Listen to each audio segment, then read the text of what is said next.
Chat জিপিটিকে আমি একবার জিজ্ঞাসা করেছিলাম ভিডিও এডিটিং এর সংজ্ঞা কি।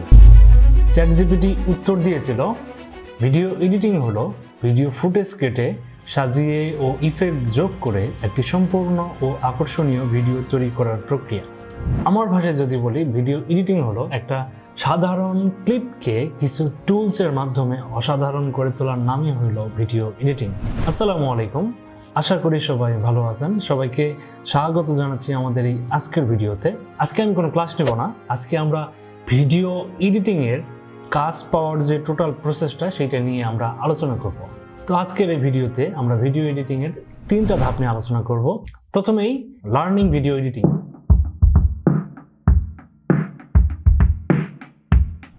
তো প্রথমেই আপনাকে প্রফেশনাল একটা ভিডিও এডিটিং সফটওয়্যার সম্পর্কে পুরোপুরি জানতে হবে।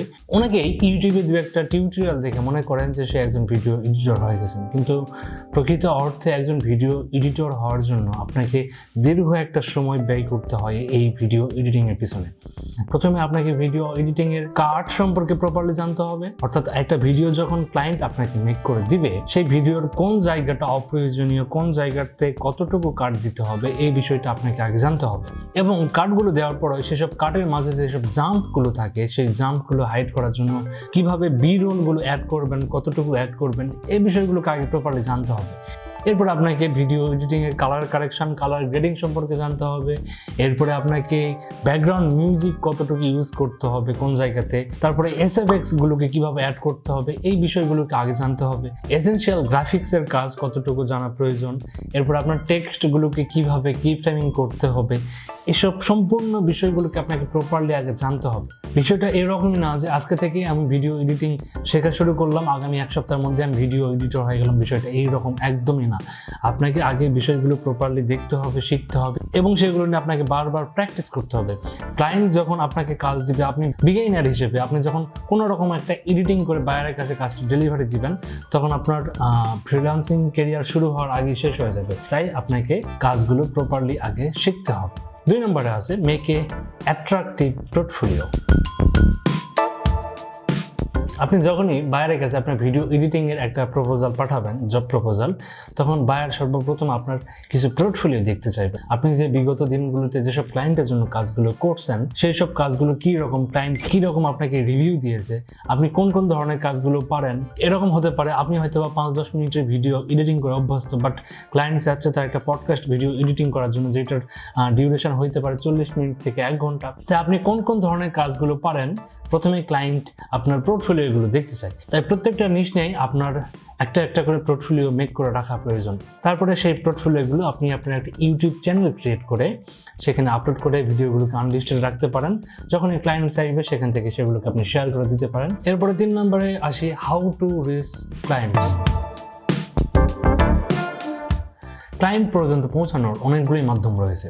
বিভিন্ন মার্কেট প্লেসের মাধ্যমে আমরা ক্লায়েন্ট পর্যন্ত পৌঁছাতে পারি এবং মার্কেট প্লেসের বাহিরেও আমরা ক্লায়েন্ট পর্যন্ত পৌঁছাইতে পারি। মার্কেট প্লেস যেমন ফাইবার, আপওয়ার্ক, পিপল পাওয়ার আওয়ার, freelancer.com, YT জবস, বিভিন্ন মার্কেট প্লেসে আপনি ভিডিও এডিটিংয়ের জবে অ্যাপ্লাই করে সেখান থেকেও কাজ পাইতে পারেন। বাট মার্কেট প্লেসে কাজ পাওয়ার আগে আপনার যে মার্কেট প্লেসের প্রোফাইলটা, সেটাকে আগে দীর্ঘ একটা সময় ধরে পরিচর্যা করতে হবে।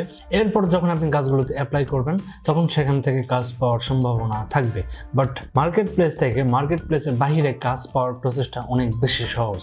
আমরা জানি যে সোশ্যাল মিডিয়া প্ল্যাটফর্মে ভিডিওগুলোকে আপলোড করার আগে সেগুলোকে অবশ্যই এডিট করতে হয়। এডিট করার পরে সেগুলোকে বিভিন্ন প্ল্যাটফর্মে আপলোড করতে হয়। আমরা যদি শুধুমাত্র ইউটিউব চ্যানেলের কথাই বলি, তাহলে ফরেন কান্ট্রিতে যতগুলো ইউটিউব চ্যানেল আছে, ম্যাক্সিমাম ইউটিউব চ্যানেলের জন্যই একজন করে ভিডিও এডিটর নিযুক্ত করা আছে। তো সেই সব ক্লায়েন্ট পর্যন্ত আপনাকে আগে পৌঁছাইতে হবে। তো ক্লায়েন্ট পর্যন্ত আপনারা কিভাবে পৌঁছাবেন? ক্লায়েন্ট পর্যন্ত পৌঁছানোর জন্য সব ক্লায়েন্টের ইনফরমেশনগুলো আপনাকে আগে কালেক্ট করতে হবে। কালেক্ট করে সেগুলো একটা শিটে আপনি রেখে দিবেন। এরপরে আপনাকে কিছু অ্যাট্রাকটিভ ইমেল টেমপ্লেট তৈরি করতে হবে। সেই সব ইমেল টেমপ্লেটের মাধ্যমেই ওই ক্লায়েন্টগুলোকে রিচ আউট করতে হবে। আপনার ভিডিও এডিটিংয়ের পোর্টফোলিও যদি ঠিকঠাক থাকে, সেসব পোর্টফোলিও দেখে যদি ক্লায়েন্ট কনভিন্স হয়, তাহলে আপনাকে কাজ দেওয়ার চান্স অনেকটাই বেড়ে যাবে। এরপরে যদি ক্লায়েন্ট চায়, তাহলে একটা সংক্ষিপ্ত জুম মিটিং বা গুগল মিটে আপনার সঙ্গে মিটিং করতে পারে। এরপরে বিস্তারিত আলোচনার মাধ্যমে বায়ার আপনাকে কাজটা দিবে। ওকে, তো আজকের ভিডিওতে আমি যেটা আলোচনা করতে চেয়েছিলাম, আশা করি সবাই বিস্তারিত বুঝতে পেরেছেন। তো আপনারা যারা এখন ভিডিও এডিটিং শেখা শুরু করতে যাচ্ছেন, আপনারা চাইলে আমাদের পেইড কোর্স করতে পারেন। সেখানে আপনারা অনেক রিসোর্সেস পেয়ে যাবেন এবং সেখানে আমরা যত্ন সহকারে আপনাদেরকে শেখাবো। এবং আপনারা যদি আমাদের ফ্রি ক্লাসগুলো করতে চান, তাহলে আপনারা আমাদের ইউটিউব চ্যানেল ভিজিট করতে পারেন। আমাদের এই ইউটিউব চ্যানেল FSD ফ্রিল্যান্সে যদি ভিজিট করেন, তাহলে ভিডিও এডিটিংয়ের উপরেই একটা প্লেলিস্ট পেয়ে যাবেন। সেখানে আমি 3টা ক্লাস আপলোড করে রাখছি। সামনের 4র্থ ক্লাস খুব শীঘ্রই আমি আপলোড করব। দেখা হবে আপনাদের সঙ্গে সেই ক্লাসে। ততক্ষণ পর্যন্ত আপনারা ভালো থাকুন, সুস্থ থাকুন। আল্লাহ হাফেজ, আসসালামু আলাইকুম।